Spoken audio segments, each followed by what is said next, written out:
வணக்கம். நம்ம ரொம்ப பேர்த்த பார்த்துருப்போம். அவங்க வீட்டில் பெரிய பணக்காரங்க இருப்பாங்க. அவங்க வீட்டில் பயங்கர பிசினஸ் மேனாக இருப்பாங்க அவங்க வீட்டில். ஆனால் அவங்க பசங்களால அவங்க அளவுக்கு முன்னேற்க மாட்டாங்க. ரொம்ப கஷ்டப்படுவாங்க. எல்லா பணத்தையும் தொலைச்சிருப்பாங்க. திரும்ப ஏழ்மை நிலைக்கு வந்திருப்பாங்க. அதே சமயத்தில் ஒரு கஷ்டப்பட்ட ஃபேமிலி வந்த ஒருத்தர் வேற லெவலில் சக்ஸஸ் ஆகிருப்பாங்க. அதையும் பார்த்துருப்போம். ஏன்னா இதுக்கு வாழ்க்கையை முன்னேறதுக்கு பணமோ பொருளோ முக்கியம் இல்லை. விடாமுயற்சி, தன்னம்பிக்கை, டிசிப்ளின் தான் முக்கியம்.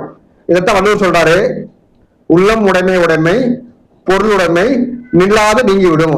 ஒருவனுக்கு எவ்வளவு செல்வமோ பொருட்களோ இருந்தாலும் அவன்கிட்ட உள்ளம் உடைமை, அதாவது ஊக்கம் இல்லாட்டி அவனால எதையுமே காப்பாற்றிக்க முடியாது என்று வள்ளுவர் சொல்கிறார். நன்றி, வணக்கம். வணக்கம். உள்ளம் உடைமை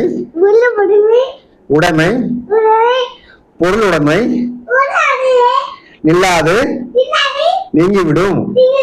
நன்றி, வணக்கம்.